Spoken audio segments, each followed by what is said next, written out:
good. How are your kitties? Well, it's just BB. My friends, we are about to reconvene He's doing fine. in about a minute and a half. So if you're within the sound of my voice, This cat, although not on these premises of this exact room, kindly get in your boat across the Sea of Galilee and return to our place of meeting. We're going to begin in about a minute.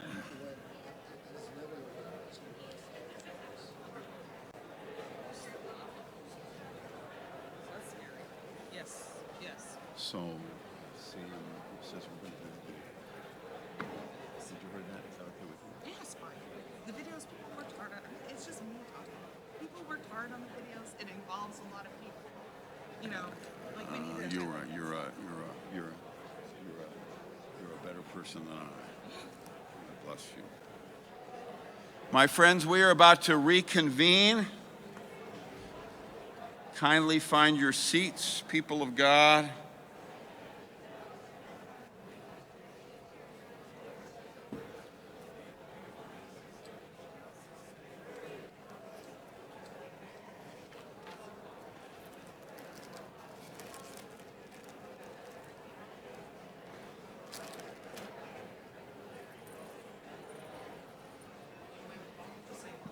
Hiya, Tim. Hey, we have to talk. Plan. This is where it done happens.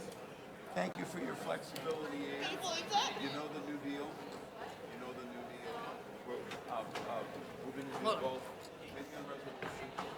So you do know the new deal. Great.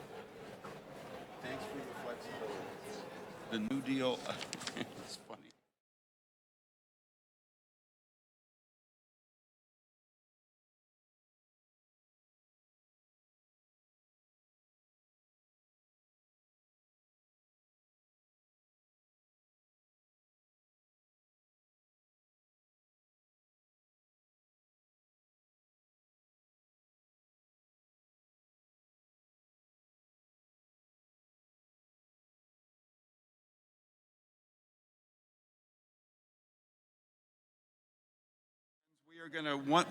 I'm sorry. And Charles Darwin, yes. We're going to get underway. I used to work with a guy named Donald, and what Donald said to me once, just noticing, I guess, something about me was, he said, "John, you're always trying to put 10 pounds of manure in a 5-pound bag." And he didn't use the word manure. Now, what is afoot here down by the riverside is a game attempt to get all of the business and the messaging of a convention into one day. The main motive being to conserve a little bit of resource for next year, when it's going to be all hands on deck, probably for a full 2-day convention with an awful lot of important work to do. So we over-programmed the agenda. And some folks who have worked hard on presentations to us have graciously stepped aside so long as that we keep our promise to send to all of you their content next week or the week after, but probably next week via email. The first is the canon of the ordinary herself, Melissa McCarthy, who was going to talk to you about her work on the Climate Change Commission, which she chairs, about the important work she's done in preparing us for an exciting new youth and young adult and child spirituality ministry with Missy Moran. Canon McCarthy has had her hand in all of these ministries and others, but she's stepping aside, not going to do her Canon of the Ordinary address. We're going to send it to you via email, along with some really exciting news for you from the Riverside area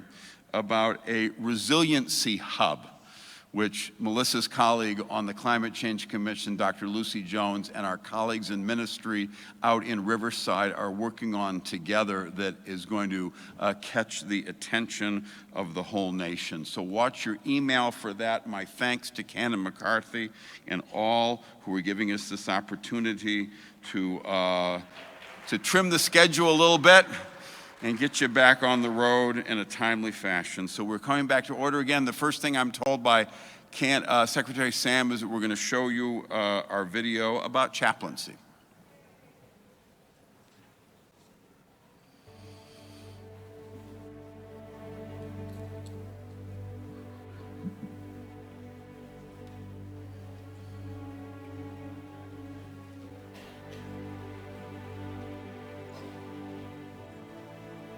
Our faith and our church anchor and comfort us, but both faith and church demand that we step outside our safe walls and serve our neighbors, whether their need is food and shelter and medical care or spiritual care.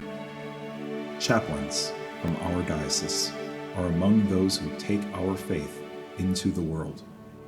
If we feel in danger of feeling disempowered by our politics, it's perhaps good to remember to think about how we are collectively, lay, ordained, bishops, and priests. We are all of us chaplains to a culture in crisis.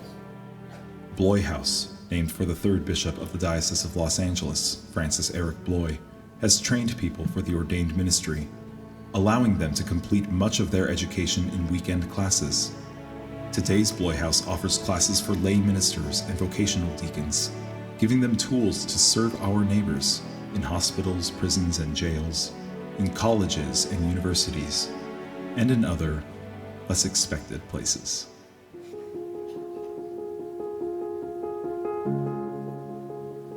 The role of chaplains on college campuses has changed in recent years. The Reverend Glenn Libby, who has served at numerous campuses and is retiring in December after 29 years at USC, said chaplains have made brave moves away from former models of campus ministry. Such models of a part-time chaplain offering a weekly meal, celebrating Eucharist, and leading Bible study along denominational lines have shifted into campus-specific creative ministries of presence among students with a diversity of faiths, and also those with no faith traditions.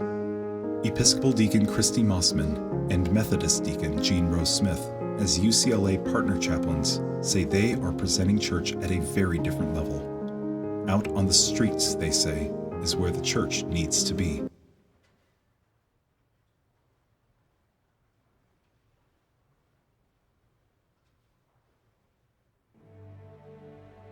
Other, less expected places.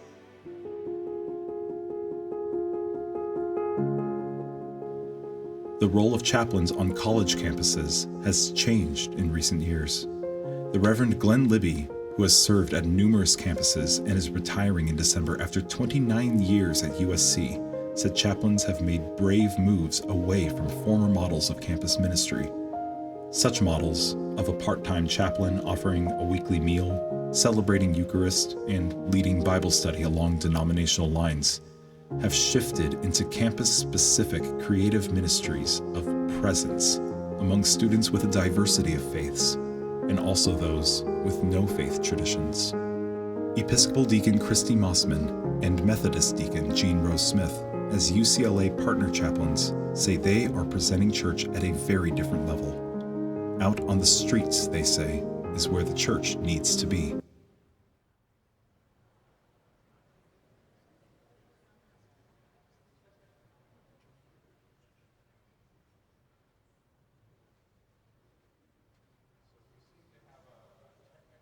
Problem with this video, for which we apologize. So, notwithstanding the joy of these smiling faces, we're going to see if we can cue it up again if time permits. But for now, a little bit quicker than she perhaps expected. Oh, there it goes again. You know what, gracious team? Let's please stop the video, just because it seems to be conspiring against us a little bit. And the chair is pleased, therefore, to recognize the judge of elections to report on the results of the first ballots for elective offices.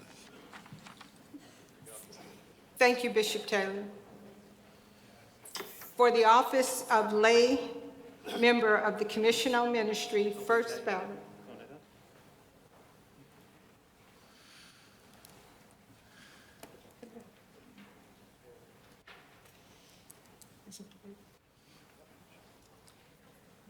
$360 votes were cast, 137 by clergy, 223 by lay.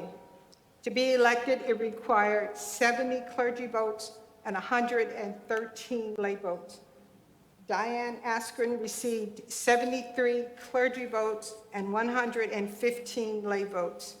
George Turner received 64 clergy votes and 108 lay votes. Congratulations to Diane Askren, who's been elected to serve a 3-year term on the Commission on Ministry.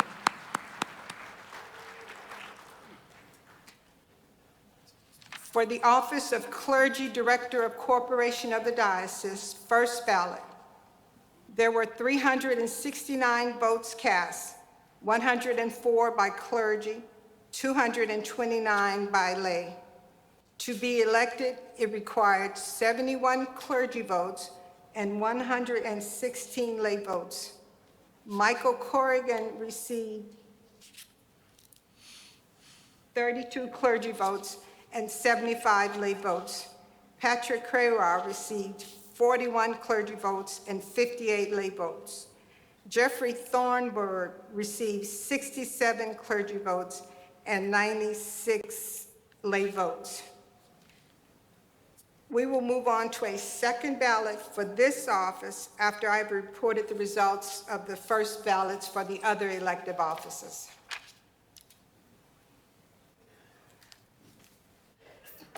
For clergy member of Diocesan Council, a 3-member term and a 1-member term, 356 votes were cast, 136 by clergy, 220 by lay. To be elected, it required 69 clergy votes and 111 lay votes. Will Chris received 51 clergy votes and 87 lay votes. George Okusi received 85 clergy votes and 133 lay votes. George Okusi is elected to the 3-year term, and Will Chris is elected to the 1-year term. Please join me in congratulating them. For lay member of the Diocesan Council, 1 for a 3-year term and 1 for a 2-year term, 364 votes were cast, 138 by clergy, 226 by lay. To be elected, 70 clergy votes were required and 104 lay votes were required. Alan Heredick received 35 clergy votes and 59 lay votes. Angela Miller received 103 clergy votes and 167 lay votes. Please join me in congratulating Angela Miller for the 3-year term and Alan Heredick for the 2-year term.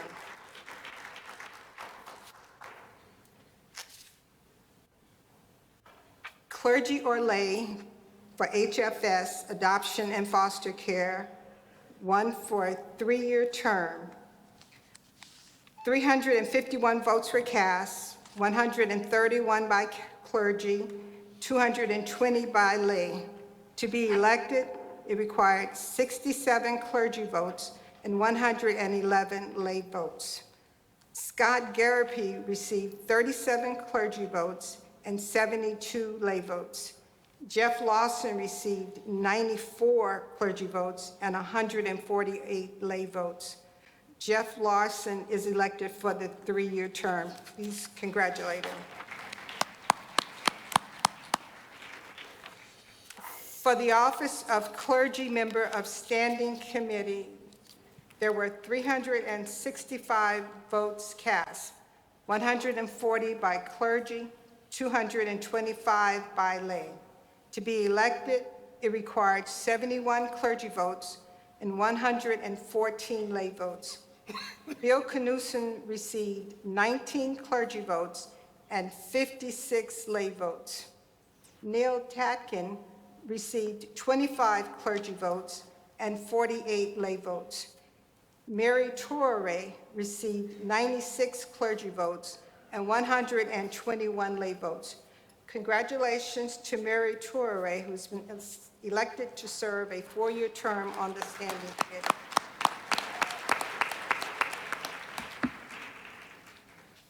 For the office of lay member of standing committee, there were 357 votes cast, 135 by clergy, 222 by lay. To be elected, it required 69 clergy votes and 112 lay votes. Jim White received 55 clergy votes and 74 lay votes. Janet Wiley received 80 clergy votes and 148 lay votes. Congratulations to Janet Wiley, who's been elected to serve a 4-year term on the standing committee. Now, Bishop, if you're ready, we're prepared to go forward with the vote for the second ballot for the office of Clergy Director of Corporations of the Diocese. Lead us forth, Canon Patty Jo. Okay, we first require everyone to vote by order. So you have 60 minutes, the polls are over. Oh, please forgive me. I can't imagine why I want to give you an hour to vote. So 60 seconds to declare your order. Patty Jo, we always need to give undecideds plenty of time to make a last-minute decision.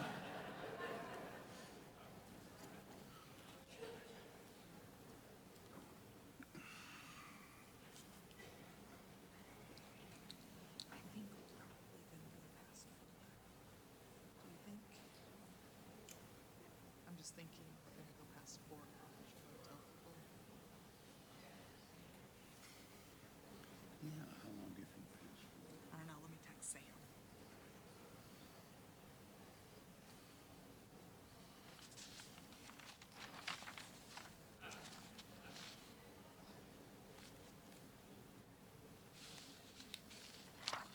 I'm actually feeling pretty good. My guess is we'll end up being around 4:15, 4:20. We might say no later than 4:30. Or we could bang the videos and aim for 4. Whatever you guys want.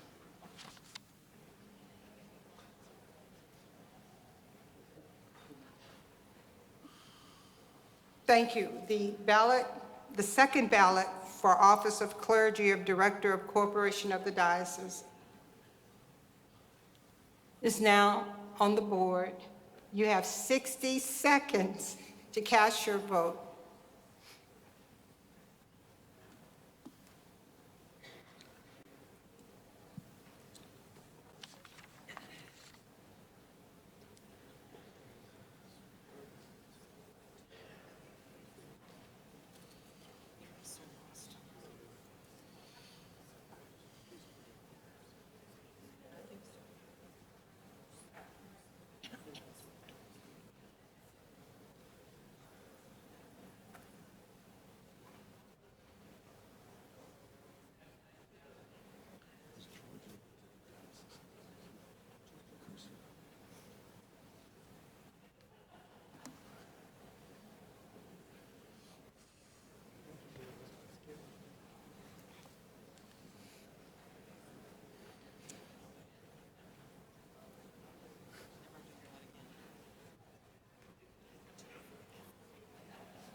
The polls are closed.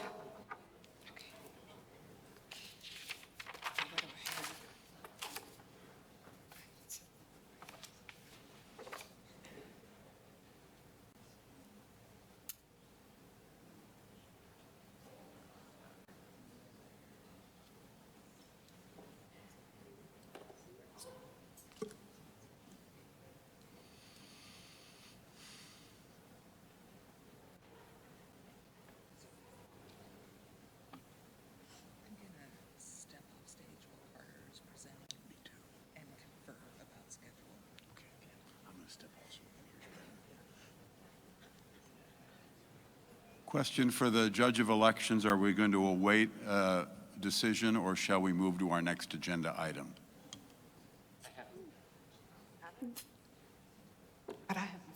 Bishop, move to your next agenda item, please. Thank you. Thank you, Canon Patty Jo. On behalf of the whole collective, congratulations again to Diane, George, Angela, Jeff, Mary, and Janet. I will say that Dr. Akusi looked far more exuberant about being on Diocesan Council as I think anyone ever has in the history of Christendom, which is odd since George has been on Diocesan Council. But joy comes in the morning, and speaking of which, the presider is pleased at this time to identify a true hero of justice and of the Episcopal Church, to introduce our keynote speaker, the Reverend Canon Susan Russell, please.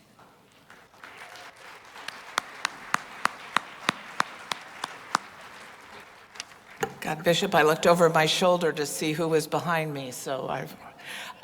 greetings after lunch, EDLA siblings, brothers and sisters and non-binary siblings. I rise with the most deeply heartfelt privilege of being asked to introduce someone who literally needs no introduction, so I will keep it very short. I am not going to give you her CV because you can Google it, and you should. And I'm not going to tell you all the ways and places she has influenced my life, because then I'd be making it about me instead of you and about her. But I do want to say that today we have, as I sit, this is my first General Diocesan Convention was 1987. And some of you remember some of the stories about back then. My name on my name tag was Mrs. Anthony Russell, even though Mr. Anthony Russell's contribution to the diocese was to come on Christmas Eve and Easter Day. I was told by women clergy colleagues who will remain nameless but were Vicki Hatch, Lynn J., and Liz Habecker, that they really wanted me to get ordained, so I needed to lose the red blazer until I was ordained because it wasn't safe to wear it. So the fact that we are now a diocese which has devoted the time and energy we have in this convention to celebrate 50 years of having broken that stained glass ceiling, that we're a diocese where we had an entire female cohort celebrating a joyful Eucharist, where we're a diocese where we processed all of the women clergy together and joyfully took a photo, and there were more of y'all taking pictures of us than there were of us. We are here in this place, in this moment, because of the actions of powerful, creative, stained glass ceiling, patriarchy shattering women like Dr. Carter Heyward. So I give you Dr. Heyward.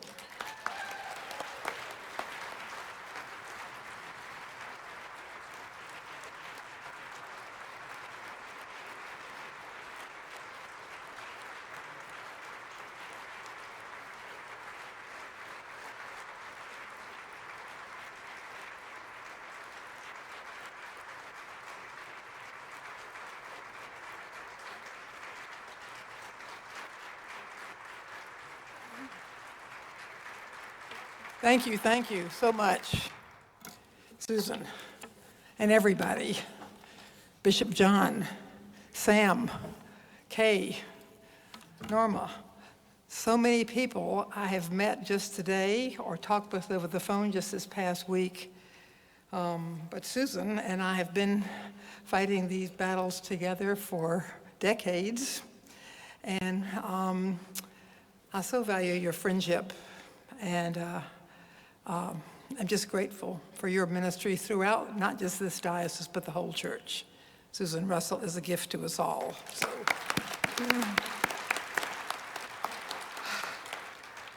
just want to mention one other person that was so important to me, and I know very important to this diocese also, is the late Harvey Guthrie. He lives in my heart and in my prayers. I was able to work with him for 30 some odd years at Episcopal Divinity School, where I was on the faculty, and he was the dean and the Old Testament professor. And I never would have been there unless Harvey and his colleagues had been advocating the hiring of a couple of the new women priests back in 1975. So he and that school stuck its neck out, and he and I became very dear friends, and Doris too, but I knew Harvey especially well. And the other person I'll mention that I know very well, that you do too, is Mary Glasspool. And she was a student of mine, an early student of mine, when I was first on the faculty at EDS, and she would not mind my telling you that she was so scared of me when she first got there that she always walked on the other side of the road. Whenever she would see me or my colleague Sue Hyatt, another of the Philadelphia 11, coming across campus, Mary would give us a wide berth. So, but since then, she and I have become very dear friends to one another. So anyhow, I'm really glad to be in this diocese for this event, and I've so enjoyed it so far. And so, yeah. Okay, over the past year, people have asked me, how does seeing the film or thinking about all that has happened and not happened in the church and world make you feel? Honestly, I have many feelings. Watching the film, remembering my sister ordinands and the bishops who ordained us and so many others who have passed on, being several times in the presence of my sister ordinands over the past year since the film came out in September of 22 or 23. I'm losing track of the years.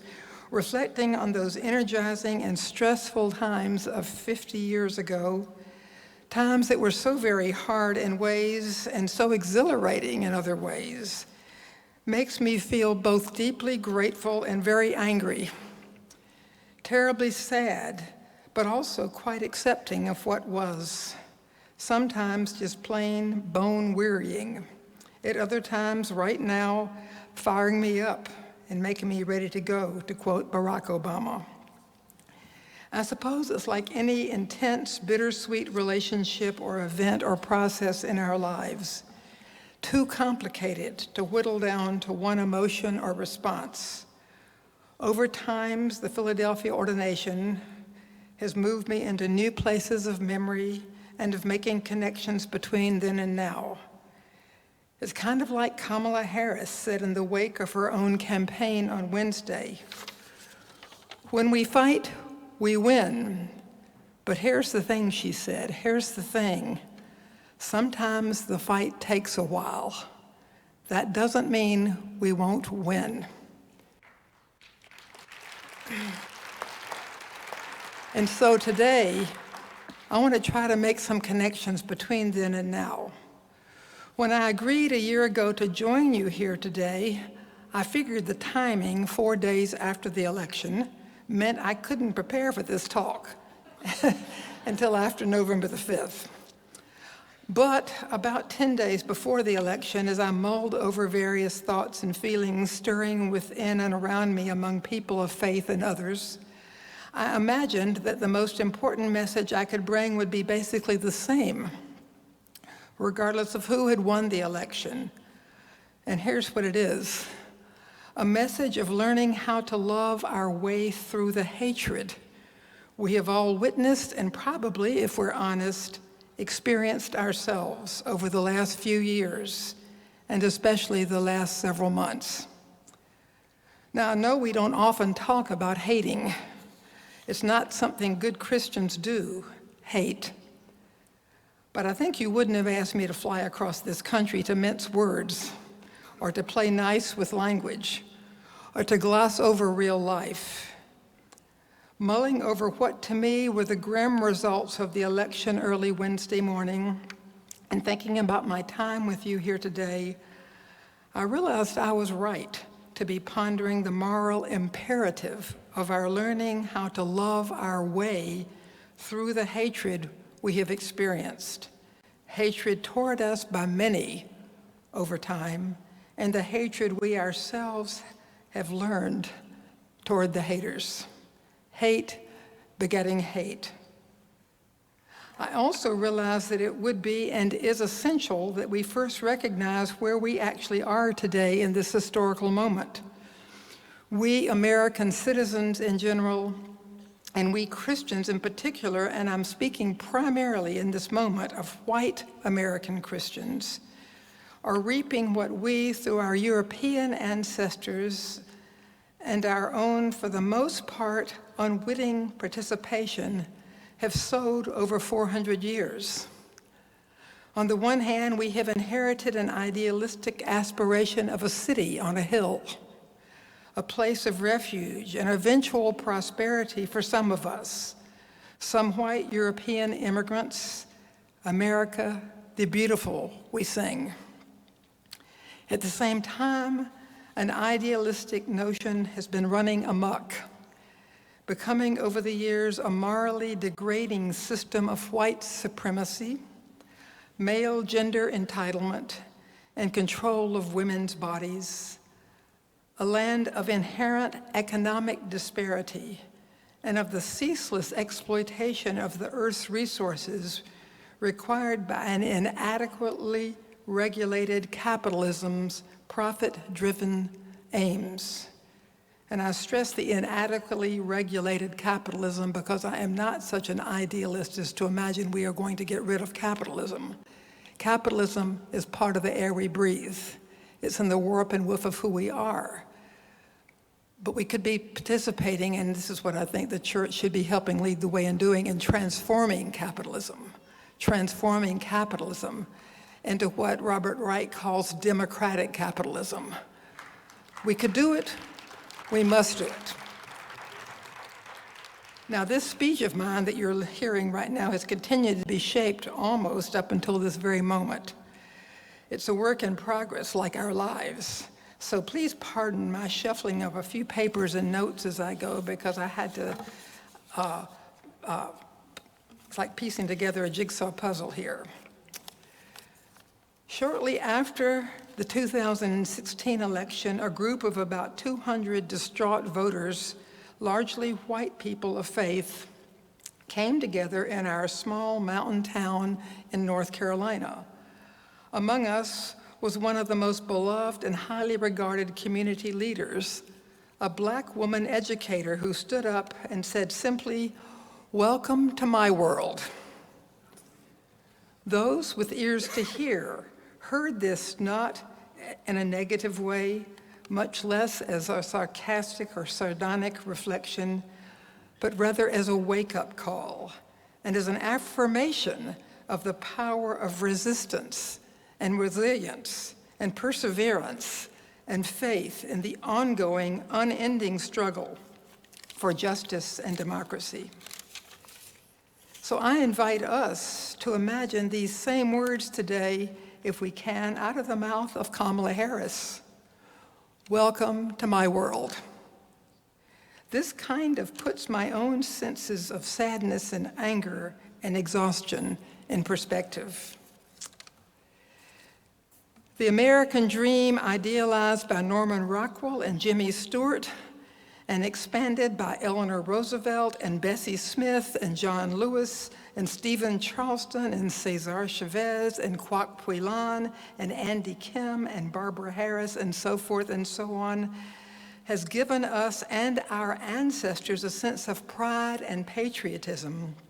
But this same dream, when distorted and demeaned, has also produced the sense of entitlement, in Mr. Trump's words, to grab us by the pee, not only women, but the nation itself, to do with as he pleases. And this man, who we have just elected President of the United States, pleases to do whatever he thinks the richest and most powerful men on this planet want him to do. This is not, dear friends, a partisan perception. This is a fact. The man is on the record. We can all find it. We have all borne witness. And so here we are today, waiting in his shadow, standing at the outset of a journey further into a treacherous land. Those of us who are well fed and clothed, safely housed and educated both by schooling and life, wait together at the outset of a passage into an uncertain but probably very rough terrain. those of us with some financial security, and those of us who are not the usual targets of racial animus or religious bigotry or even gender hatred, have not been here before, except to some degree in the first round of Mr. Trump's presidency, and for some of us in situations like the struggle for women's ordination in the Episcopal Church. Today, we are entering, however, an even more dangerous territory, this time without guardrails, without rules, and without any assent by the President himself to follow the U.S. Constitution, the national standard for shaping and guarding our political life and our social behavior. We may be standing at the door of a strange land not so unlike those imaged in Orwell's 1984, or Atwood's The Handmaid's Tale, or Octavia Butler's parable novels, or more recently, Suzanne Collins' Hunger Games, in which some of us will be expected to destroy others of us at the pleasure of one man and his small coterie of fabulously wealthy, for the most part white and for the most part Christian men. I want to tell you about a conversation I had with German theologian Dorothee Zola in the early 1980s. Dorothee Zola was a German liberation feminist political theologian, and she was teaching at Union Seminary in the 1980s, and I was moving through graduate work at the time. She and I remember we were standing on Broadway outside Union Theological Seminary in about 1982 or 83, talking. And I'll never forget what she said. Dorothy told me that she saw signs of Christofascism, that's her word, Christofascism, rising in America. By fascism, keep in mind she's a German, she meant a far-right authoritarianism in which nativism, white supremacy, misogyny, economic greed, and power over people's bodies, women's bodies, gay, lesbian, and other gender nonconformist bodies, power over the bodies of all people of minority tribes and races and cultures and religions. Power over is normalized. It becomes the way of the world, the way of the culture. Fascism is the state's grabbing for absolute power over women's bodies and over everyone's voices, movements, associations, religious beliefs, and practices. Fascism normalizes one leader's omnipotence, his lust for power over. And the thing is, Zola reflected back on her own teen years in Germany in the 1930s, people simply turned themselves over to the fascist, simply hand him the power to do as he pleases. In Jesus' words, they do not know what they are doing. They do not know what they are doing. Zola recognized fascist seeds being planted and grown in America in the 1980s. She called it Christofascism because by the early 1980s, evangelical Protestantism and socially conservative Catholicism in America were becoming useful pawns in the far-right's white Christian nationalist agenda to take over our nation, which they have just done, or so they think. It is the vocation of people of faith, that would be you and me, our vocation, Christians and others who love Jesus and justice, to prove these fascist wannabes wrong. Amen? Amen. One of my heroes, Rachel Maddow, reflected the day after the election on the critical importance of our readiness and willingness to immediately resist any and every fascist move that is likely to be made by the incoming administration. She noted that fascism grows stronger whenever it is not resisted by people speaking out, writing, marching, organizing to say no. No. In Kamala's words, we will not go back. Authoritarianism morphs into totalitarianism insofar as people try to get on with their lives and pretend nothing is happening. We just need to think about this and take this to heart. Fascism thrives amidst human indifference, people looking the other way, people pretending that we don't care, people trying not to be noticed, shrugging our shoulders, looking the other way, trying to stay safe ourselves. Furthermore, Rachel Maddow, who has studied American fascism's early stirrings in the 1930s and 40s, points out that the chief target of fascism, along with reshaping the government and joining up with big business, is to exert power over civil society, to exercise control over the associations and the organizations in which we come together, groups like our churches, groups like schools and theaters and entertainment, to keep all of us in line, to pacify us, to keep us quiet, to affirm our offerings of thoughts and prayers for all who will suffer at the hands of a hostile state, to keep our resistance locked into these thoughts and prayers. Fascism wants this, loves this business about praying and holding victims of school violence in our hearts and prayers. You know, we think it's all we can do, but we're wrong about that. We're wrong about that. My call to you, my call to you, my call to myself, my call to us all this afternoon is to stay alert and not let ourselves as church be lulled into any kind of quiet complicity by pretending that we are above politics or outside of it, or that being internal is more important, that we ought not to take sides. What self-delusion is this? What self-delusion? The moment we are silent in the face of cruelty and violence and injustice, we have taken sides, my friends. We are standing with the oppressors the minute we let them believe that we are indifferent, or that we will be quiet, or we will simply offer our thoughts and prayers to the victims. That is taking sides with the oppressors in every situation. Of course, we will be derided, as we already are, as woke the instant we raise our voices on behalf of justice and compassion for anyone. But believe me, my friends, our confidence and our sanity will be secured by our participation in God's resistance to any hint of authoritarian abuse of power over God's people. The Spirit's irrepressible movement for justice, love among her people will give us our strength every day, our serenity, our courage, and our wisdom as both Americans and Christians will be secured and sharpened by our standing together, not letting ourselves be isolated from our communities of resistance, including, especially, our churches. Several weeks after the 2016 election, I was visiting with the Bishop of Western North Carolina, where I live, Jose McLaughlin. We had not met before.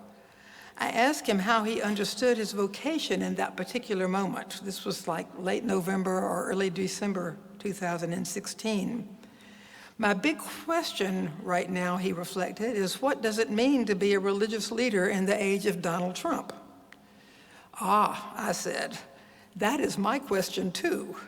I added that I would imagine it was a question shared by many religious leaders across the nation, and that was 8 years ago. Approaching the 2024 election, I thought of that exchange with Bishop Jose and of how roughly half of the voting public in the United States of America might and indeed did cast their vote this year for a man who publicly mocks and scorns his neighbors and who was threatened repeatedly to destroy our nation, this democracy, rather than lose an election or anything he believes is his for the taking. In the wake of the election and its outcome, many of us find ourselves wrestling then with two big questions. And let me say here in an audience of this size, as in most gatherings of Episcopalians, I assume that there may be people here in this room who voted for and have some confidence in Mr. Trump as someone who will make a good president. While I don't pretend to understand your reasons, I trust that you have them. And as you'll hear in the rest of my presentation, I respect you as my sibling who is struggling, as we all are, to do the right thing, and who, like me, is trying to figure out how to proceed in the company of those with whom we disagree. It's not easy for any of us on any side. As a matter of fact, I was supposed to speak last month at a church in Tennessee in which one of the parish leaders, having read my most recent book on white Christian nationalism, said she found my book to be full of hate. She found me to be a hateful person, and she did not want me to come anywhere near her parish. Largely on the basis of her strong opposition, as well as the timing, it was only going to be a month before the election, we canceled my visit, and we are rescheduling it for the spring. I've asked the pastor and the organizer of this event if this woman who finds my book and me so offensive might be willing to join me in some conversation before and during the event itself. One of my theological colleagues, the late great Nell Morton, who taught for decades at Drew University School of Theology, coined a phrase that caught on among feminist Christians in the late 20th century. We need to hear each other to speech. That's what Nell Morton said. Hear one another to speech. Your willingness to hear me empowers me to speak to you. My willingness to hear you empowers you to speak. In such radical mutuality, each of us can draw the other out into fuller view and become more fully human. The two of us, or three of us, or 10 of us, or whatever together, and that is how God works among us. That is what mutuality is.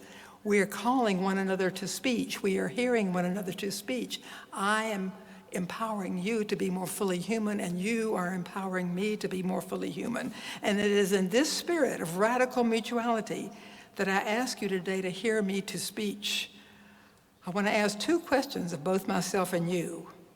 How do we work our way through the hatred of those on the other side of this election we have just had? And what does it mean? What will it mean to be religious leaders? And I'm speaking to everyone in the room. This is not just about bishops and priests and deacons. It is about every one of us. What does it mean to be religious leaders in the midst of the authoritarianism that Mr. Trump has promised in order to make America great again? First of all, getting through this damn hatred. How do we love our neighbors as ourselves when we have witnessed and, truth to tell, experienced hatred as both giver and recipient? We Christians should recognize this question as central to our religious identity as followers, siblings of Jesus, our brother with whom we share mystically in his Christic power. How do we love our neighbors as ourselves, especially those whom we hate or who hate us? This, I believe, is a chief moral question of our time, how we love our way through the hate, not just in the United States, but around the world, and most certainly among Christians. How do we love our neighbors, not only our sick neighbors, hungry neighbors, dying neighbors, not only immigrants from different cultures than those we know best and feel most comfortable with, not only people of religions, language, and customs that are more or less unfamiliar to us. How do we love those whom we hate? Those whose beliefs and customs challenge our most hallowed values and practices, sometimes even our lives. The celebration of women's full personhood and agency, LGBTQ persons' basic human rights, our marriages, our well-being, our safety, our lives.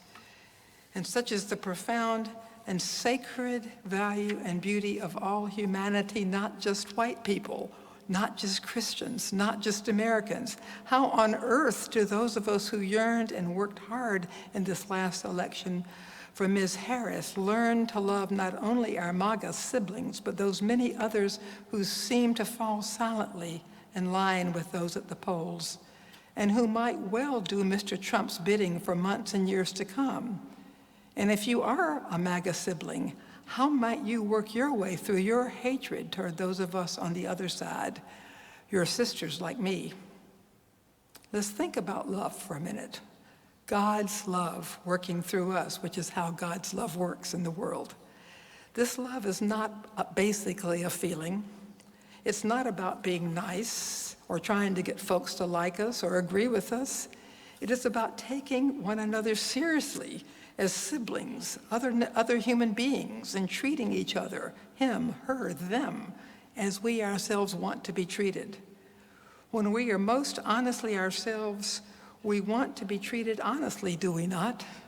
We want to be spoken to truthfully, right? Nobody wants to be lied to or to lie, but we want to feel safe.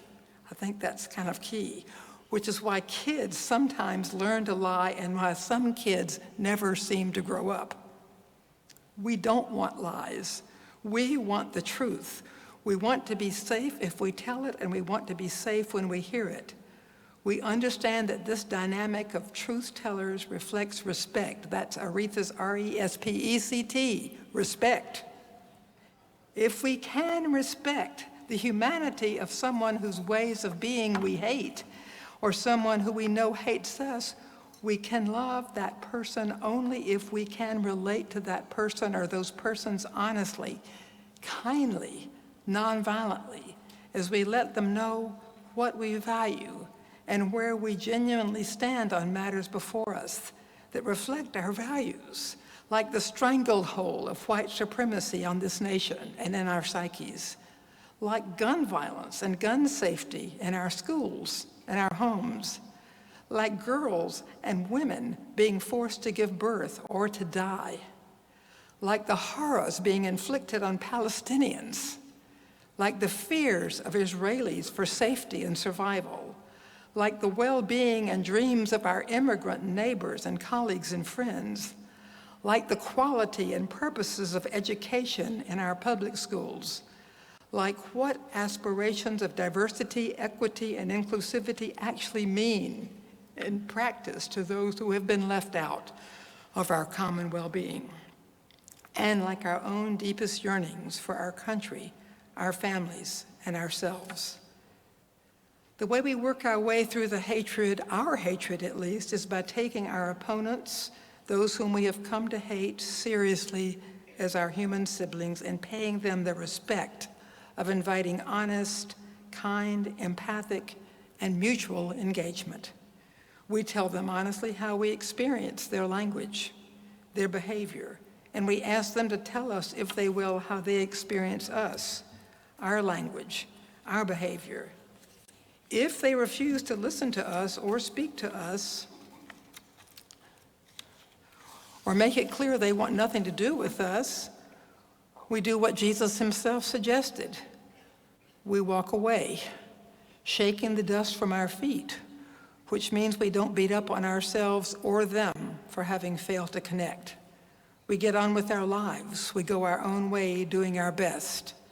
And in so doing, we simply let be those who neither like nor trust us, nor have any interest in connecting with us. In the spirit of Kamala Harris's concession speech, as well as the Philadelphia ordination, sometimes it takes a while, longer than we might wish. Dorothea Zola would cite this as an example of what she called revolutionary patience, being patient with ourselves, with others, and with God. That is, I believe, one way of loving our way through the hate, our own and that of others. And we need to remember that it doesn't always work out. We also need to remember not to put ourselves or others in harm's way if we can help it. But we can look for opportunities everywhere to practice loving our way through the hate. And by the way, I believe that one of the ways we can love our way through the hate is by leaving open in our hearts and in our minds and in our communities space at the table for those who may return someday.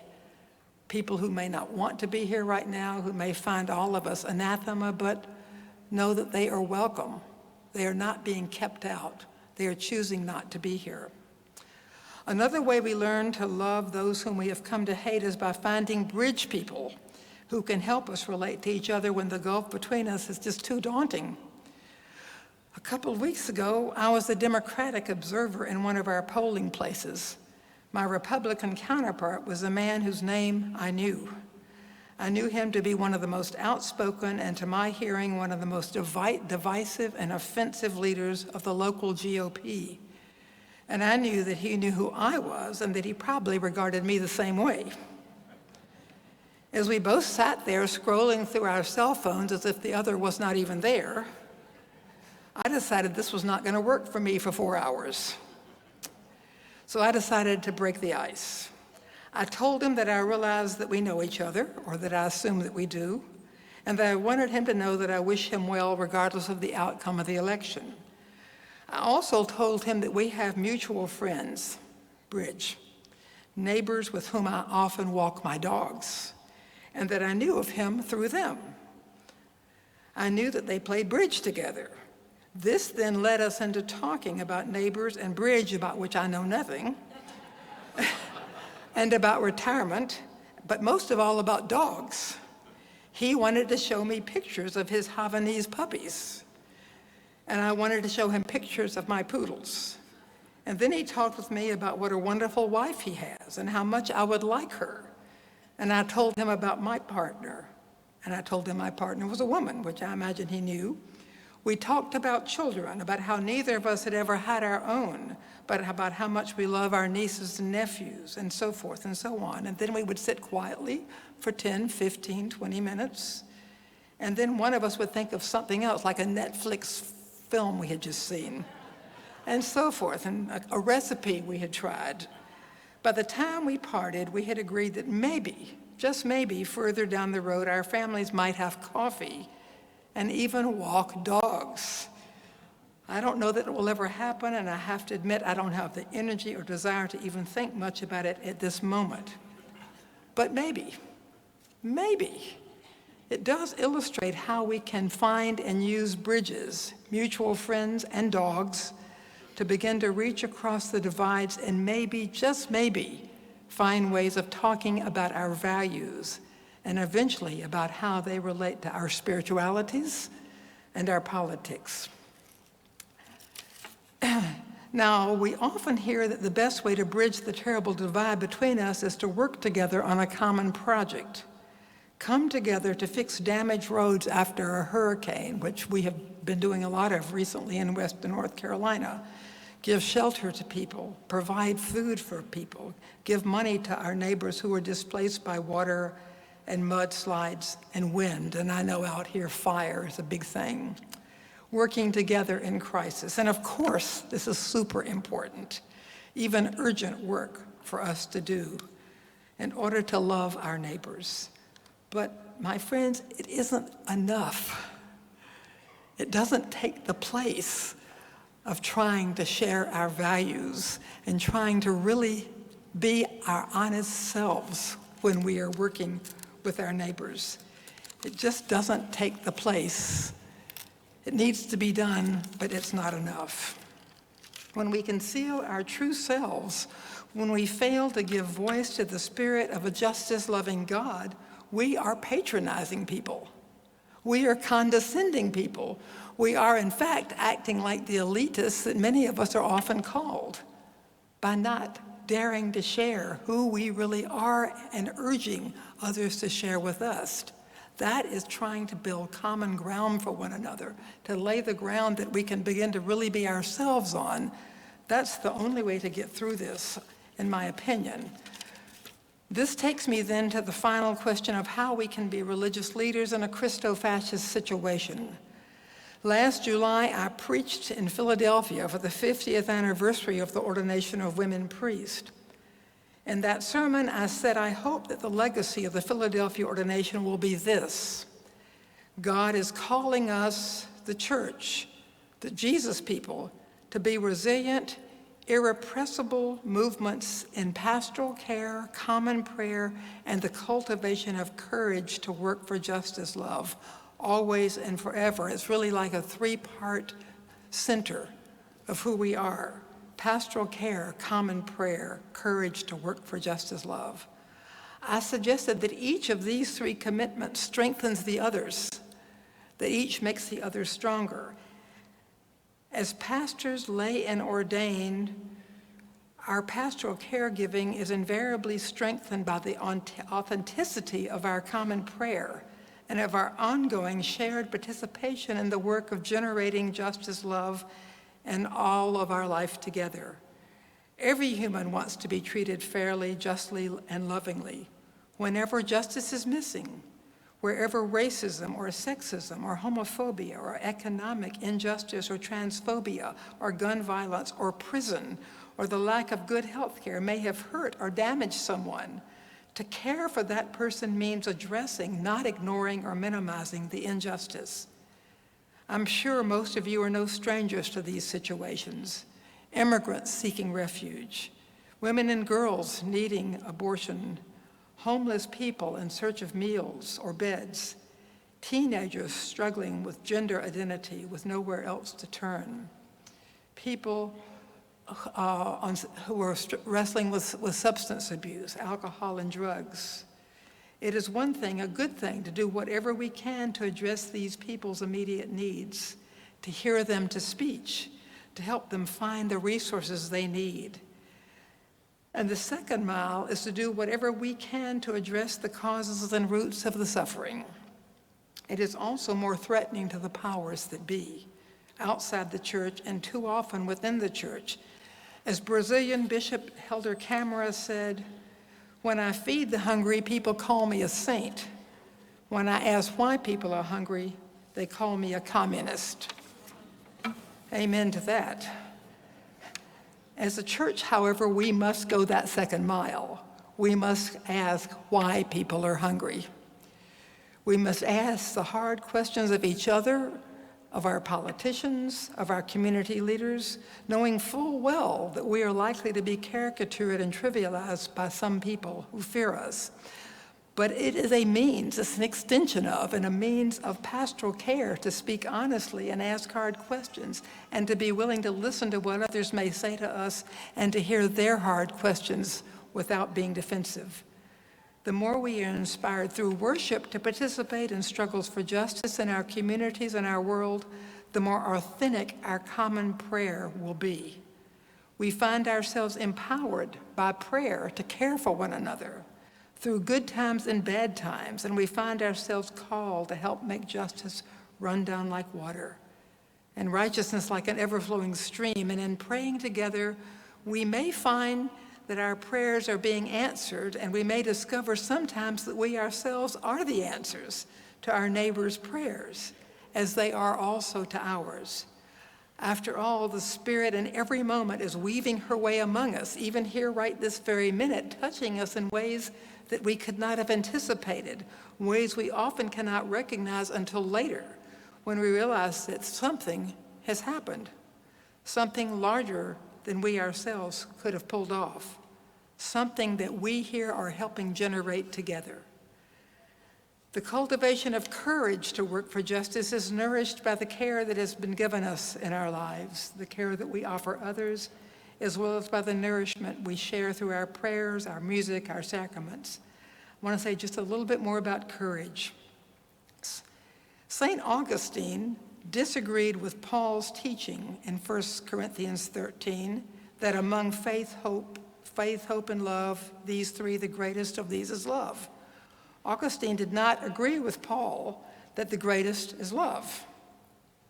Dorothea Zola writes about this. According to Augustine, and this is Augustine, faith tells us that God is, love tells us that God is good, but hope tells us that God is working God's will. From my perspective, and this is Dorothea Zola speaking now, God's will is justice for all. But how does God work God's will? How does she do that? Where? With whom? Who are her allies and her co-workers? These are the most important questions for anyone who wants to work in the church today. That's Dorothea Zola. As we wrestle with these questions, it is helpful to remember another Augustinian insight, according to Zola, that hope has two lovely daughters, anger and courage. Anger so that what cannot be may not be, courage so that what must be will be. Indeed, courage is one of hope's lovely daughters. Bishop Robert DeWitt signed his letters to those of us whom he ordained in Philadelphia and I suspect to many other people as well, keep your courage every time. Keep your courage. Bob DeWitt made clear in his pastoral care of us that we would need to keep our courage in order to be faithful priests, as well as confident, hopeful people. And hope's other lovely daughter, according to Augustine, is anger. What on earth could he have meant by this? My former professor and later my life partner, feminist ethicist, the late Beverly Waldung Harrison, wrote an essay back in the 1980s, which is probably her most widely read and heralded piece of public theology, called The Power of Anger in the Work of Love. And I'm quoting now from Beverly Harrison's Power of Anger in the Work of Love. It is my thesis that we Christians have come very close to killing love precisely because we have understood anger to be a deadly sin. Anger is not the opposite of love. It is better understood as a feeling signal that all is not well in our relation to other persons or groups or the world around us. Anger is a mode of connectedness to others, and it is a vivid form of caring. To grasp this point, that anger signals something amiss in a relationship, is a critical first step in understanding the power of anger in the work of love. To be sure, anger, no more than any other set of feelings, does not automatically lead to wise or humane action. It is part of the work of ethics to help move us through our feelings to adequate strategies of moral action. We must never lose touch with the fact that all serious human moral activity, especially action for social change, takes its bearings from the rising power of human anger. Such anger is a signal that change is called for and that transformation in relation is required and possible. It's the end of the quote. So in addition to courage, this is Carter speaking now, I'm suggesting in the spirit of Saints Augustine and Beverly Harrison that we cultivate the power of anger in the work of love, that we cultivate courage as basic to religious leadership, and that as religious leaders in a Christo-fascist situation, we learn to gratefully accept anger as a gift rather than as a sin or a threat. Hope's two lovely daughters, courage and anger. There's something spiritually wrong with us, my friends, something morally skewed if we are not angry about all the lies being told about immigrants eating pets and abortion not being health care for women, life or death care for women and girls. There's something the matter with us if we are not angry that people are hungry and living in cardboard boxes while a tiny number of our billionaire siblings are fretting about having to pay more taxes. What is the matter with us if we are not angry about this?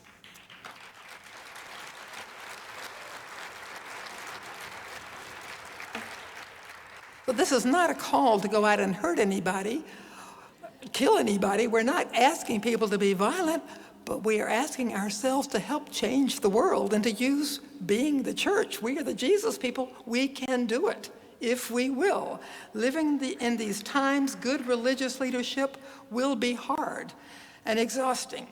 We will need one another. We need community. We will need to be the church at its best. Religious leadership will require that we be wise as serpents and innocent as doves. Living in Christo-fascist times, our Christic power will help us build community, help us gather as church, embody the Jesus movement, make Christ incarnate among us, not simply for its own sake. We don't build community just because it's a nice thing to have. We're building it for others as well, for the world. It's always expanding, it's always expansive. We are church in order to support those who have no advocates. Immigrants come immediately to mind right now.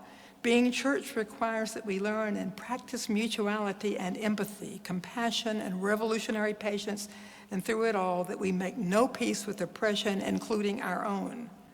Finally, I wrote a book a couple of years ago called The 7 Deadly Sins of White Christian Nationalism, A Call to Action. I listed and explored 7 sins, which I will simply name here, won't say anything about because there's no time. Number 1, omnipotence, the lust for power over. Number 2, entitlement, needing to be on top, have the most, get whatever is best. Number 3, white supremacy. Number 4, misogyny and its close kin, homophobia. Number 5, capitalist spirituality, and that's the one that Christians usually want to talk about and should talk about first because it's so hard for us to talk about it. We have to talk about it. In which the worst of modern capitalism, the lust for more profit, merges with modern individuals' worship of himself and all that he has. 6, domination of the earth, and 7, violence in all forms.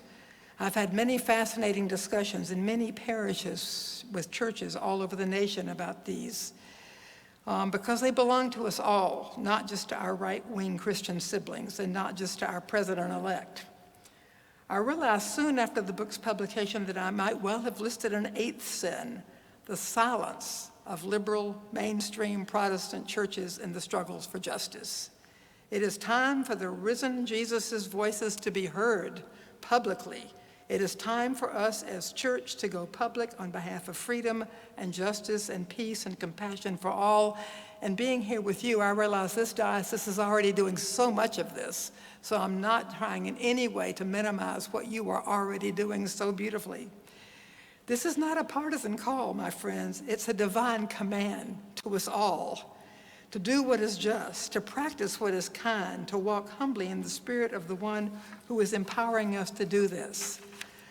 And so I hope that these reflections have at least cracked a little window through which we can see that the time has come for us, Jesus' siblings, the church, you and me together, to speak out and step up as leaders in the movements for justice for all, caring for one another as we go, praying and singing and celebrating along the way, helping each other learn our ways through the hatred that we know so well, the public hatred that threatens to shape our national priorities, really seriously, threatens to shape our national priorities, and the private hatred that threatens our own sanity and our souls, beginning here with my own, Carter's. Unless we have the courage to resist the hatred, unless we have the courage to love our way through both the public and the private hatred that we encounter, unless we embody this courage, then for us to imagine that we love Jesus will be the biggest lie of all. May the Spirit move us and help us and speak boldly among us and through us this day and forevermore, and thank you.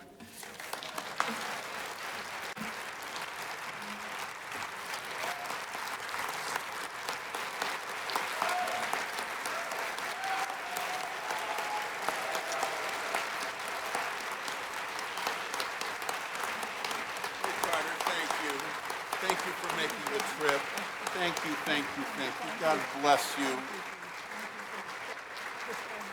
Oh my goodness. And yet,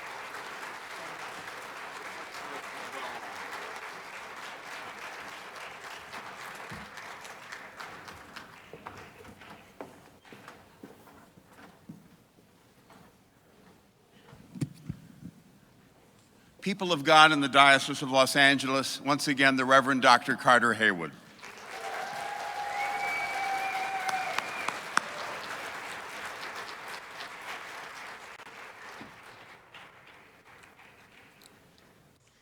So at this time, the presider is pleased to recognize the Judge of Elections. Thank you, Bishop. For Clergy Director of Corporation of the Diocese, third-year term, second ballot, 342 votes were cast, 133 by clergy, 209 by lay. To be elected, one needed 68 votes from clergy and 106 from lay. Michael Corrigan received 17 clergy votes and 34 lay votes. Patrick Crayraw received 23 clergy votes and 38 lay votes. Jeffrey Thornburg received 93 clergy votes and 137 lay votes. Jeffrey Thornburg has been elected to the 3-year term Clergy Corporation of the Diocese. Congratulations, Jeffrey. Once again, I give you the Judge of Elections canon, Patty Jo Ramsey. Thank you so much, gracious colleague. At this time, to offer a combined report from the Committee on Resolutions and the Committee on the Bishop's Address, I invite you to welcome the inestimably patient Canon Ann Seitz.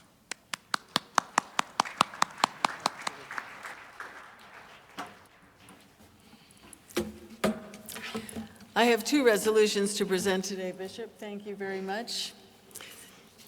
The first resolution is from the Committee on the Bishop's Address.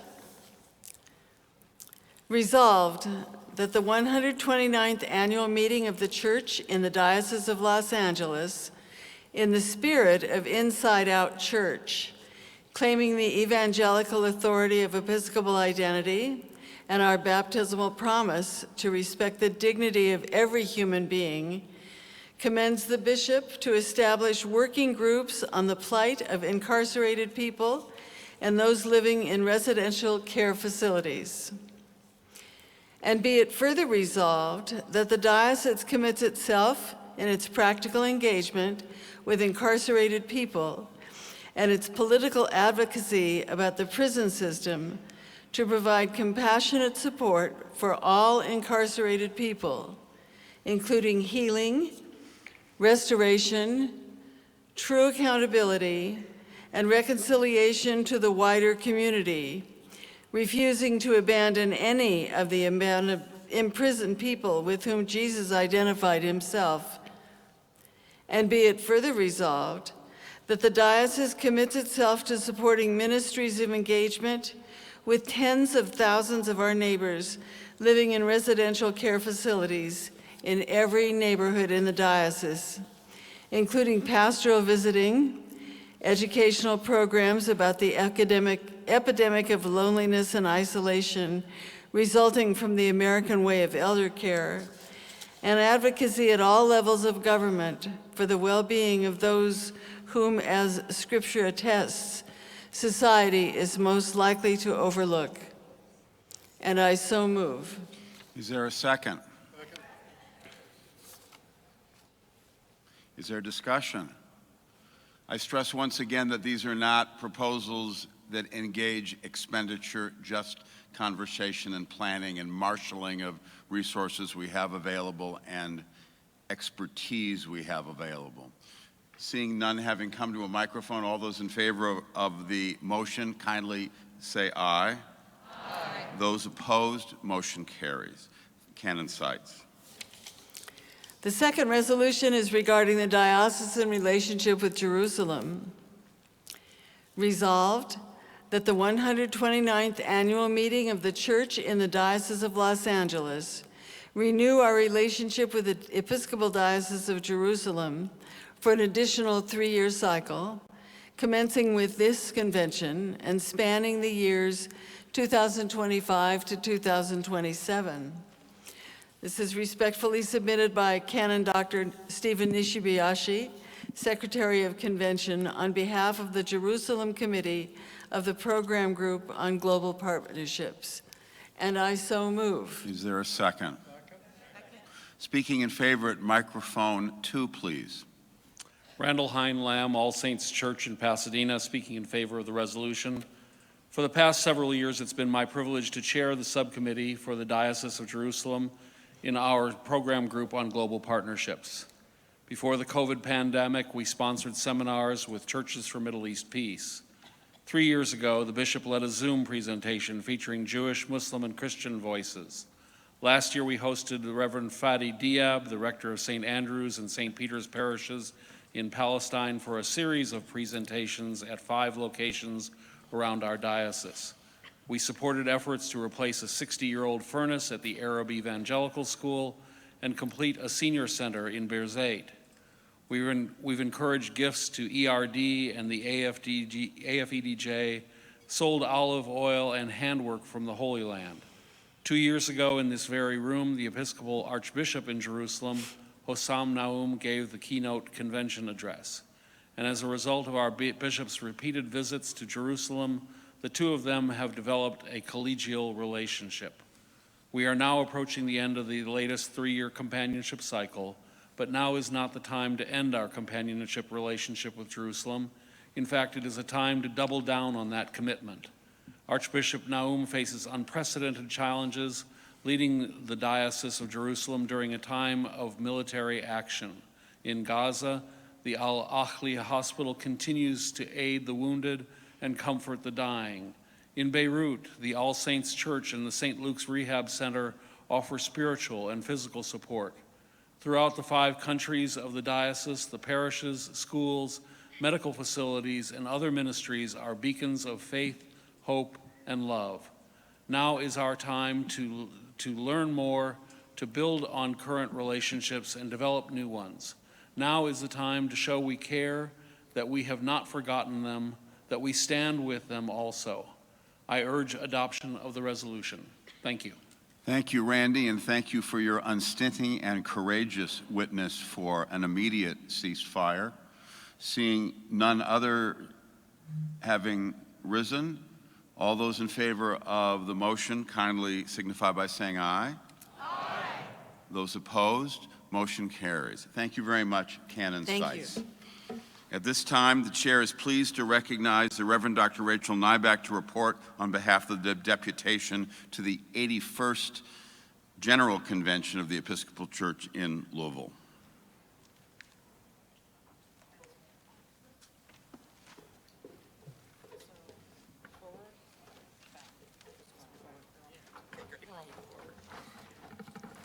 Good afternoon. Good afternoon. Rachel Nyback, St. Cross in Hermosa Beach, and ended up being the head of the deputation because sometimes that happens. So I'm about as surprised to be up here as the rest of you. So we have a very quick slide presentation, and my apologies to the translators because we are taking something that was this and we're going to be like that. So here we go. There we are. Okay, so we met in Louisville in this summer. I'm sorry, I'm trying to condense down my notes. This is the reminder that we were meeting as the General Convention for the Episcopal Church, 106 dioceses across 22 countries. I'm going to show you on the screen who your deputation was, and especially our youth representative, Solomon, who is there. Our youth were incredible and had some of the most heartfelt voices on the floor. They are not our church of tomorrow, they are our church of today. I've been saying that since about 1984. Doesn't get old. Bishop Taylor was, of course, representing us in the House of Bishops. Plus, there were many diocesan staff, clergy, laity, and volunteers from around. Many of our deputies, oops, well, I've lied, I am going back. Many of our deputies on our deputation also were appointed to committees, including prayer book, liturgy and music, Title IV, super exciting, World Mission, social justice and U.S. policy, dispatch of business, and even more exciting than watching paint dry, the review of committee minutes. There were 3 major elections: the president of the House of Deputies, Julia Ayala Harris, the vice president of the House of Deputies, Steve Pankey, and the presiding bishop, Sean Rowe. And a big thank you to Stephen Nishbiashi, Thomas Diaz, and Antonio Gallardo, who served on the National Committee for the nomination slate for the next presiding bishop. There was so much major legislation. I'm really sorry, I'm going so fast. We had a lot of legislation. I'm gonna hit the highlights. We approved the commemoration. As you know, it has to go through 2 hearings. So we approved Barbara Harris, among others, and those listed. And we got the first trial commemoration for the Philadelphia 11. It was a great moment in the House when it happened. And then all of the women clergy were asked to stand, and it was an incredible moment, I believe, for all of us. Plus, these other trial commemorations were also passed. There were, throughout our, the Episcopal Church, we have dioceses that are now going back and combining. The let me see, the Diocese of Milwaukee, Eau Claire, and Fond du Lac became the new Diocese of Wisconsin.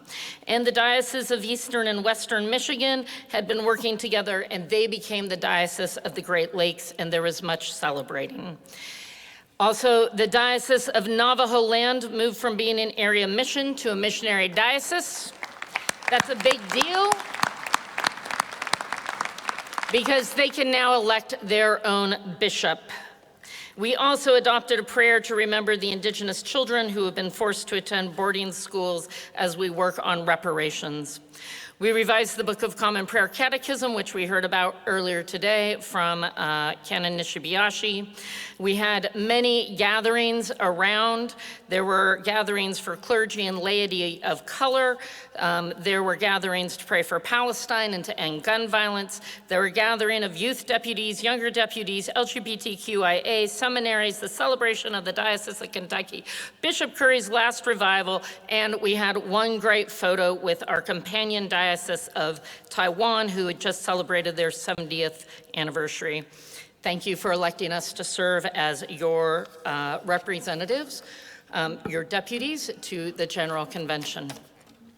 Thank you, Rachel. Thank you to all of our deputies.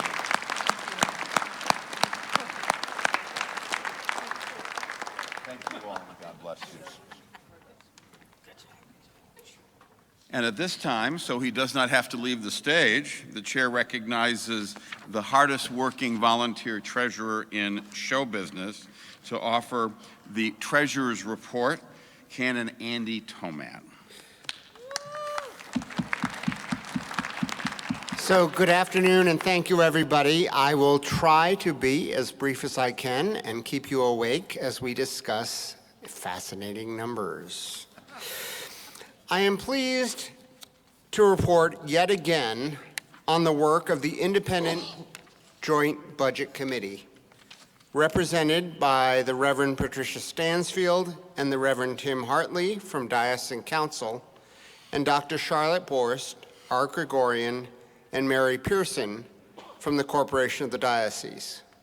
In their work, they were assisted by our CFO, and I must say, our wonderful budget magician, the Reverend Susan Stanton, and our finance office staff.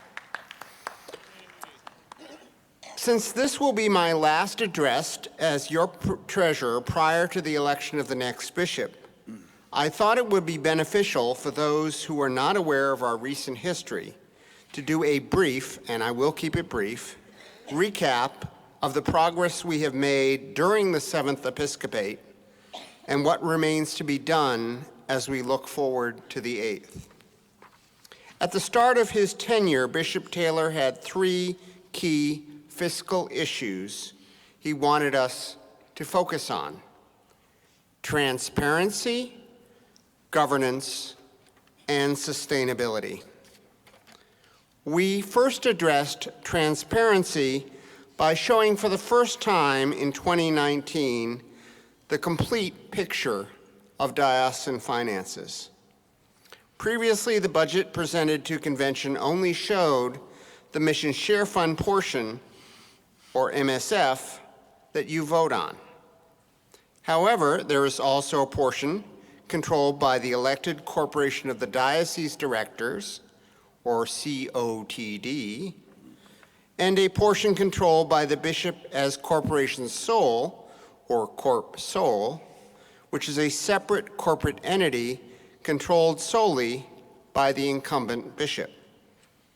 The COTD portion includes restricted trusts and endowments that total about $9.7 million, our diocesan properties, such as St. Paul's Commons and the bishop's residence, and our grant-funded ministries, Iris and Seeds of Hope.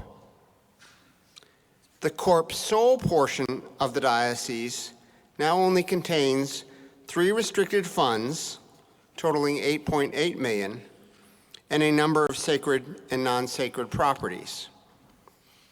Because in the past, convention only saw a portion of the picture, the budget shown to convention was typically, quote-unquote, balanced through contributions from Corp Sole, which were largely replenished through sales of properties under its control. This led to the perception that all was well in the diocese. Bishop Taylor quickly realized that this was not the case and vowed to stop selling any more church properties. Indeed, none has been sold during his episcopate.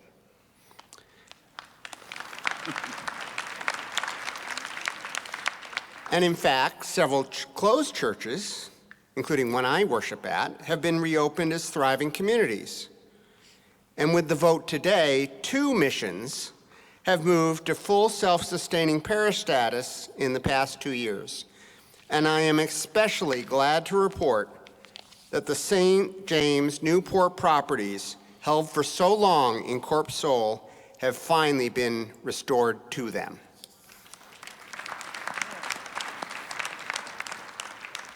To improve governance, the bishop established a number of independent committees to discern and make recommendations to the governing bodies on fiscal matters. The first is, of course, the Joint Budget Committee itself, which was established during the pandemic to make careful discernments and recommendations on our department and program spending requests and arrive at a truly balanced budget across all 3 areas. The annual fund was started during the pandemic to respond to churches' emergency needs, and its independent review committee considers requests for funding to meet one-time church needs or provide seed funding for new programs. And then most recently, as we move toward acceptance of our canons regarding mandatory 12% assessments, we also established a process for those parishes struggling to meet this goal to apply for temporary relief.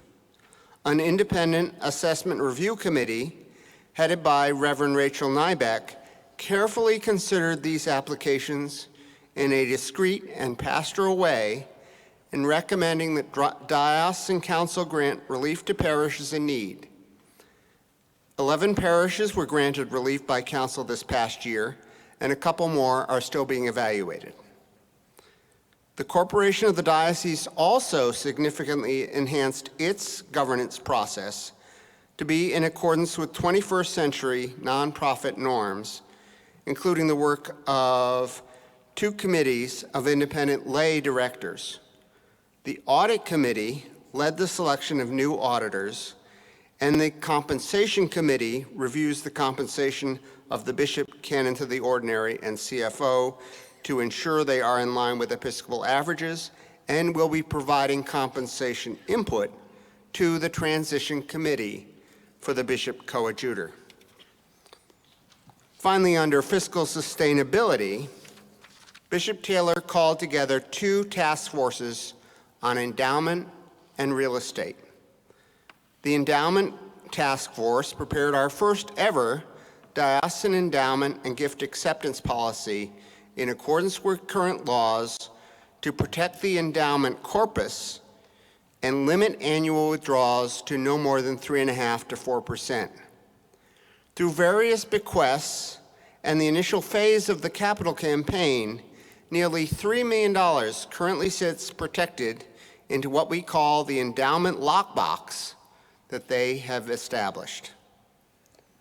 The work of our nationally recognized real estate task force has provided expert assistance on our new housing projects, monetization of idle non-sacred property, and through our partners at Episcopal Community and Services, enabled the hiring of the Reverend Michael Bell as Director of Housing and Business Development. Let me conclude this brief history lesson by speaking to those who will serve on the search committee, those who will be electors at the next convention, and in particular, those considering putting their names forward to be our next bishop. There is still much work to be done. We have a desperate need for a well-staffed development office to help us restart our capital campaign and take advantage of the many grant opportunities that are available to support our work in the church. We also have a need for additional real estate focused staff to help our churches survey and assess the best uses for their properties. And finally, we need to expand the work Ken and Melissa has been doing to foster collaborative ministries between churches to follow the call of our new presiding bishop to acknowledge our mutual interdependence, our need to do ministry together, to share what we have, and to sustain one another, since that is what it means to be the Episcopal Church. Here, here. Please turn now to page 24 of your convention booklet, as I'll present to you the 2025 budget as was recommended by the Joint Budget Committee for your consideration. The corporation and Corp Sol have already approved their portions, which are shown to the right, and Diocesan Council has recommended that the MSF portion shown in tan be presented to for your approval today. First, we'll cover the income assumptions starting at the top of page 24.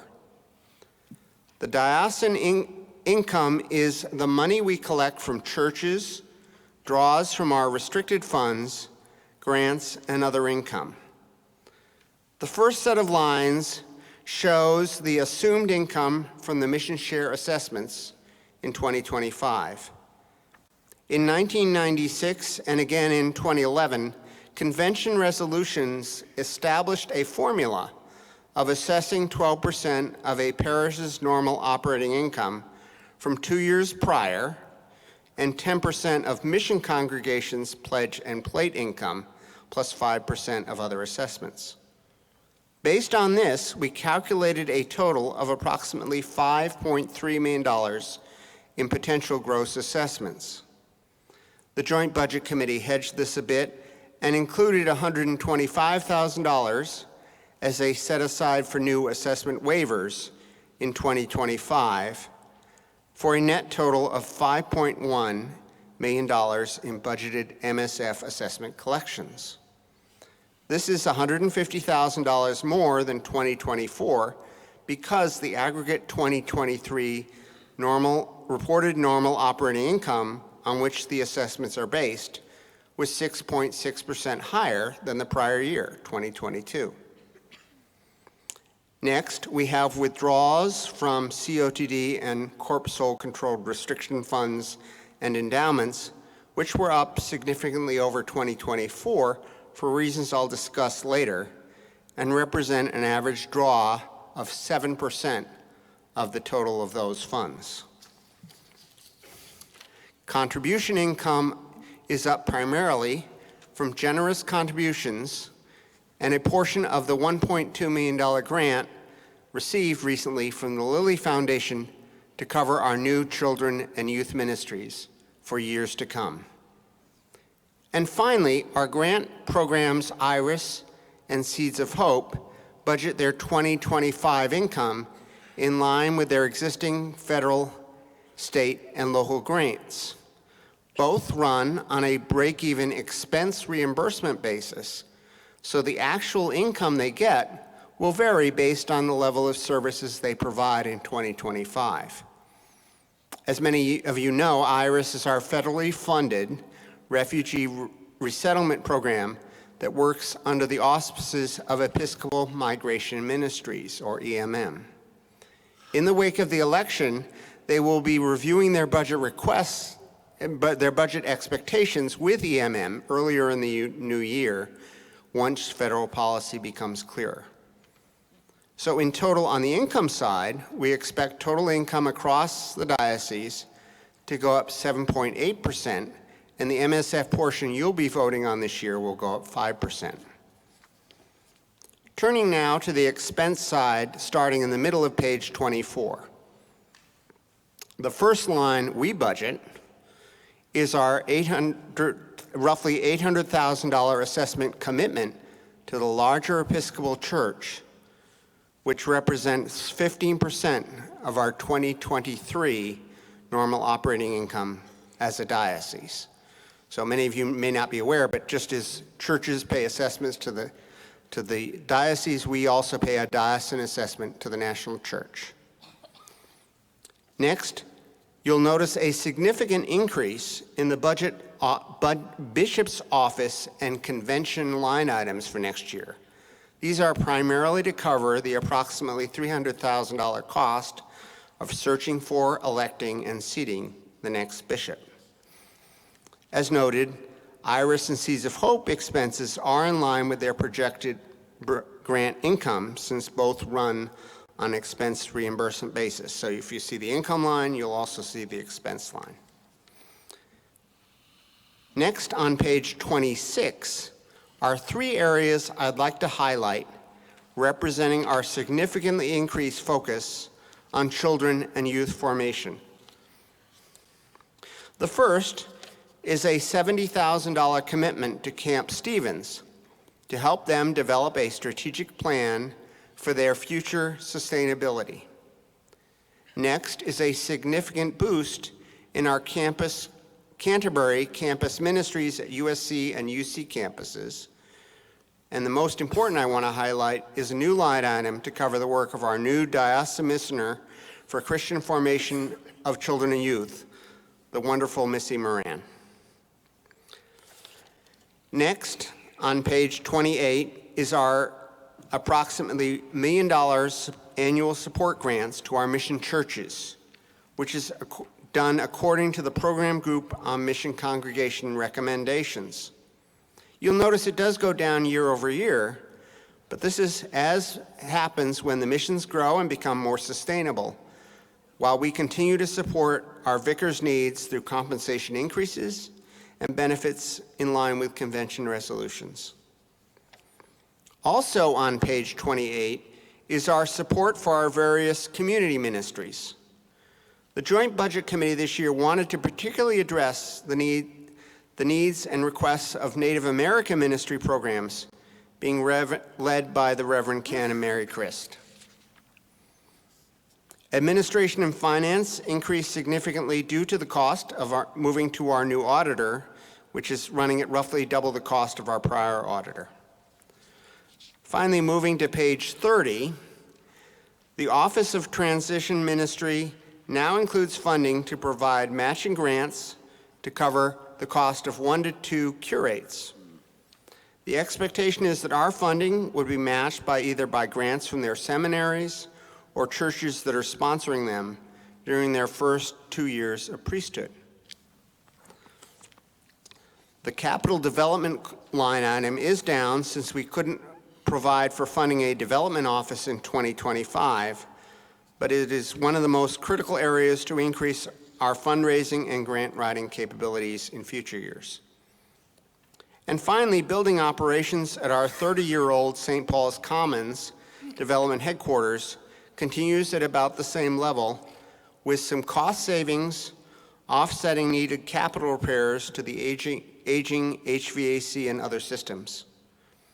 The cost of running the center is partially offset by approximately $300,000 in rental income from outside tenants, which is up significantly over past years thanks to the work of St. Paul's dedicated leadership team.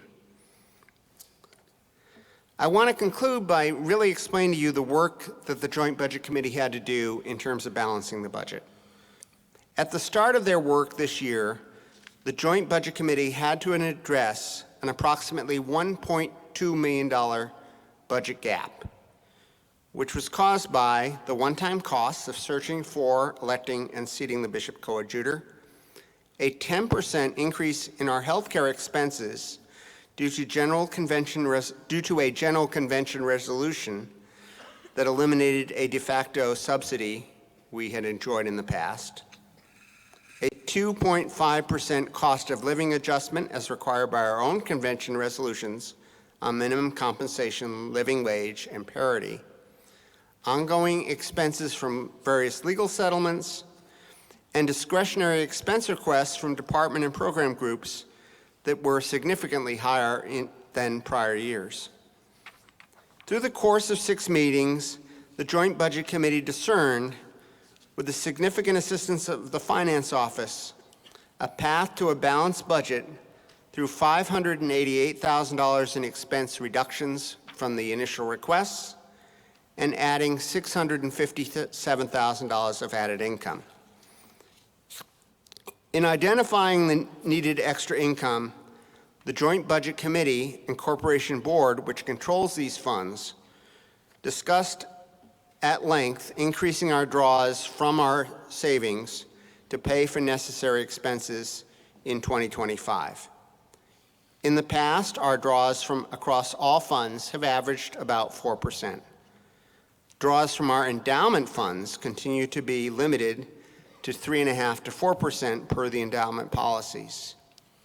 However, in recognition of the extraordinary one-time expenses in the 2025 budget, particularly the cost of electing the next bishop, the Joint Budget Committee recommended, and Corporation of the Diocese approved, increasing the draws from other restricted non-endowment funds so that we average 7% across all funds.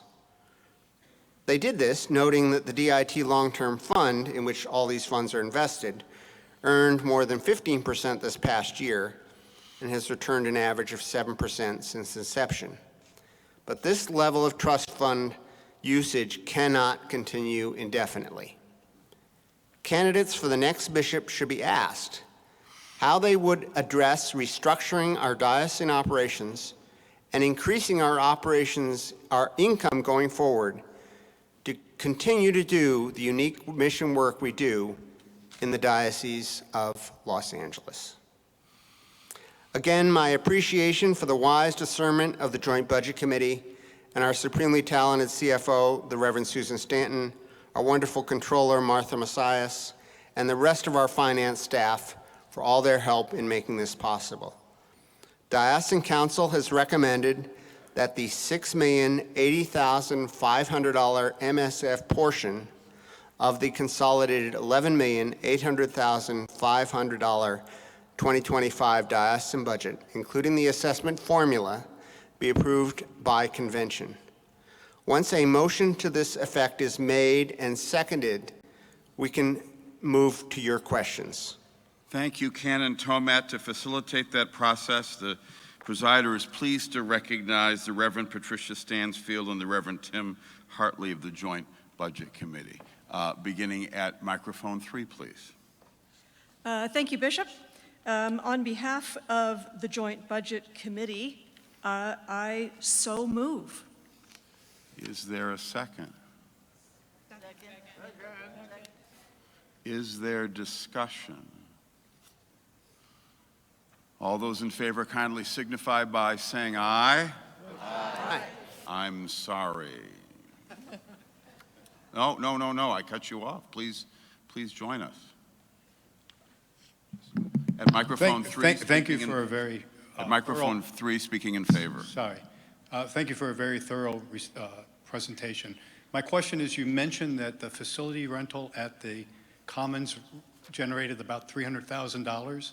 I was wondering why that's not displayed in the income side on the first page of the report. It's not broken out, but it is included under COTD income. Oh, it's under COTD. Thank you. Thank you.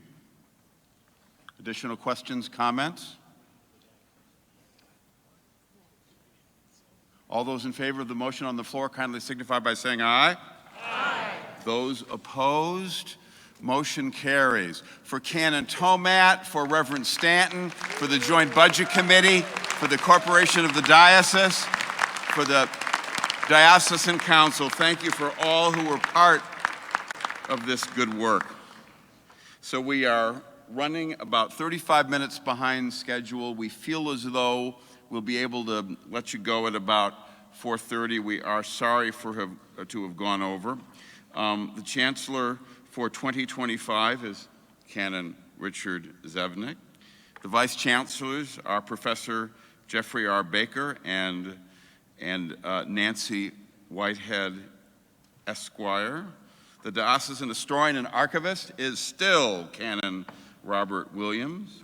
The Treasurer of the Diocese is indispensably and unavoidably Canon Andy Tomat. I once again invite everyone to watch their email boxes for the Canon to the Ordinaries address from a report from Lucy Jones and perhaps others on the Sustainability Hub at Riverside, and for the 3 wonderful videos that the Communications Office and others worked hard on to tell us more about Episcopal identity. At this time, the chair once again recognizes the Secretary of Convention for further announcements.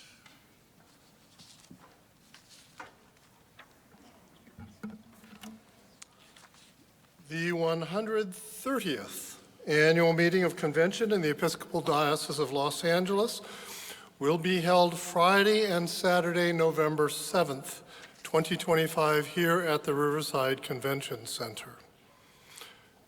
Pause for a moment as a reminder, and perhaps you do it now, if you would be so kind as to leave your name tag badges and voting devices on your table, lest you inadvertently take one home and have to return it next year. And we can pick those up. Those that are not returned, we actually have to pay for, so please be good stewards of our resources and do that now. I believe any other votes will be by voice vote, so we don't need the voting devices. So here's a key piece of information. The resolution for reports of work to be in the journal and dispense of the reading of the minutes reads, resolved that the following reports be received by title for inclusion in the journal of this 129th annual meeting of convention. The committee, I'm not done yet. The Committee on Credentials and the reports of work submitted to the Secretary for inclusion in the journal, as well as the report of the Standing Committee, and be it further resolved that this meeting of convention dispense with the reading of the minutes and approve them as printed in the journal, and I so move. And now, is there a second? All in favor signify by saying aye. Aye. Those opposed, motion carries. Give it up for Secretary of Convention, Canon Steve Nishibayashi. At this time, the chair is pleased to recognize the Reverend Michael Bell, who's taking a break away from building housing for the final report from the Committee on Dispatch of Business. Which is really straightforward. Basically, all the business has been accomplished according to the agenda, with the exception of the aforementioned videos and addresses that will be emailed and or otherwise made available online. Thank you, Michael. Accordingly, the chair will entertain a motion to accept the final report of the Committee on Dispatch of Business. Is there a second? Discussion. All those in favor signify by saying aye. Aye. Those opposed, motion carries. At this time, the chair recognizes her who will thank everyone but not thank herself, irregardless of the fact that her fine hand is in so much of what we do as a diocesan community. The chair is pleased to recognize the Reverend Canon Melissa McCarthy. Thank you, Bishop. We're going to pray here in just a minute, so I think if you're doing our closing prayers, you can be ready. But I just wanted to say a quick round of thank yous. First of all, to Sam Wiley for her amazing work putting together convention. There are lots and lots and lots of people that work hard starting in January to put our convention together. So I'm not going to thank them by name, but I will say thank you to all of our staff and our volunteers who make this happen every year, and especially this year. Thank you to the Riverside Convention Center for your hospitality and fine work at this year's convention. Thank you to all of you for being here. I know we ran late, and appreciate you hanging out through the budget report and even through prayers. Thank you for being here and for your leadership and for all you do in your communities. And last but not least, thank you to our Bishop Taylor, for his constant support, great sense of humor, wise Episcopal leadership, and all the good things that we can say about him. I think we can pray now. The 129th Convention of the Diocese of Los Angeles should consider itself well and fully adjourned immediately after the completion of closing prayer, which the people of God will find in their convention bulletins on page 49.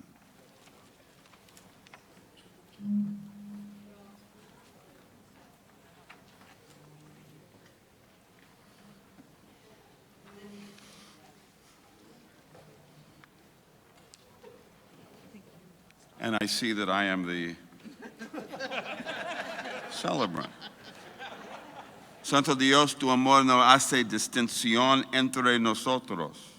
No importa nuestra nación, nuestra lengua, nuestro color, nuestra cultura, nuestra política o nuestra identidad. Tu amor nos ha traído aquí y tu amor nos envía fuera. Remind us daily that the mission of the church and of every Christian is reconciliation. When we are tempted to turn inward out of fear, we pray instead for the courage to invite your Spirit to turn us inside out so that your church is facing the broken world in witness to your life-giving love. En todo lo que hacemos y decimos, te ponemos ser las manos y los pies de Jesús, en cuyo nombre oremos. Amen. And now the peace of God that passes all understanding, keep your hearts and minds in the knowledge and love of God and of His Son, our Savior, Jesus Christ. And la bendición de Dios, Padre, Hijo y Espíritu Santo, sea con ustedes, ahora y por siempre. Amen. Amen.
Now, let's turn the church inside out and upside down.